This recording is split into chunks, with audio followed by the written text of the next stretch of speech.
I was doing this picture-in-picture analysis of the game, and I think I will continue doing that. If you really like it, drop a comment, and I'll keep doing it.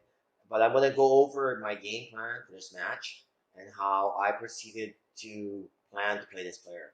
And we'll go through a couple points, and we'll show you what I meant. So here, what we have happening is we have a very good runner, and I am trying to play his backhand, basically. He's got a good forehand. He runs very well. I'm trying to play high spin to his backhand and sneak attacks. Notice even when I come to volley, I'm using backhand. He's a very good runner, and he has a very good forehand. And he passes pretty well with the forehand. So my goal is to always attack the backhand as much as possible. And we're talking off the return. We're talking off the first shot. I go high loops, try pushing back beyond the baseline, and put him out wide. Those are three ways you can really attack someone in the backhand. Push them back beyond the baseline, push the ball high, push them out wide to the backhand. And when you make a counter, you try to attack the backhand all the time, basically. I'm trying to avoid the forehand as much as possible. Loops work, but then it opens up slices too. So that's another factor in the game. So what we talked about here is we're talking about a game plan against a runner who has a moderate backhand but good forehand. And the key is you attack the backhand by pushing them back, pulling them wide, and keep the ball high. And then when you're at this point, we're keeping the ball high. That allows you to do high-low patterns. Okay. So now let's break down the points. All right. The plan is to play the backhand. Once he has forehands, look, he runs the corner, runs me the corner again. Once he goes to the backhand, ball back down the middle of the court. The key to this play here is the sneak and the finish. It starts out here where I'm trying to get the ball to his backhand. But he hides it. It's a forehand, which is standard. He has a lot of options here.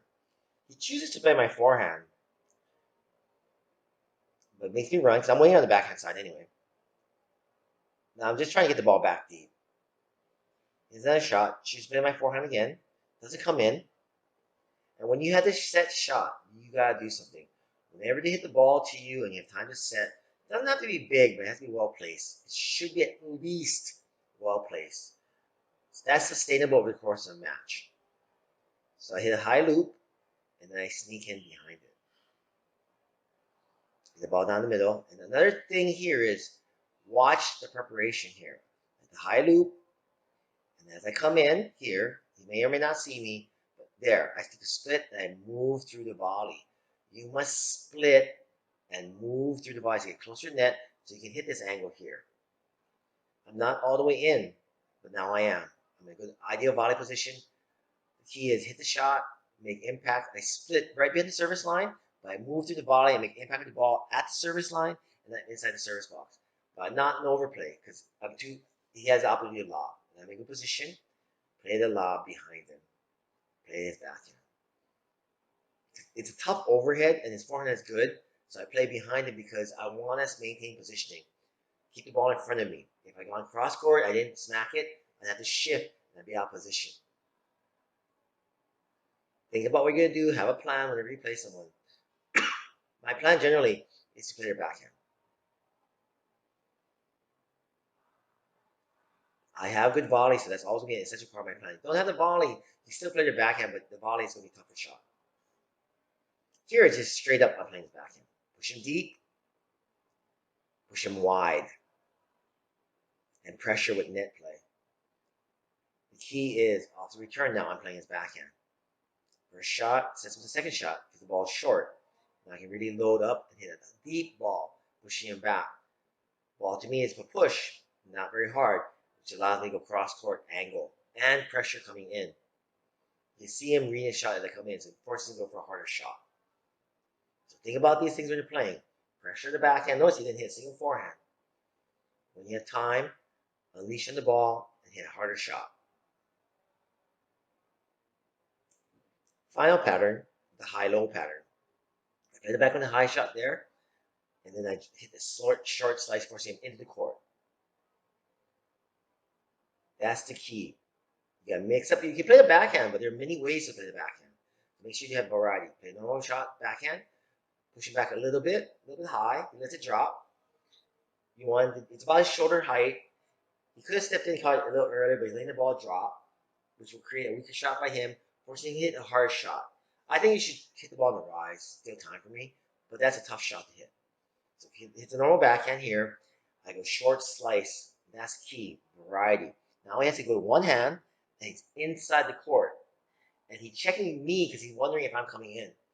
And that's what you want to do. You want to create that uncertainty by always having the opportunity to come in. You come in, hitting deep balls coming in. So that creates other pressure. They go high, low, high, low. Balls by their shoulder and balls by their knees.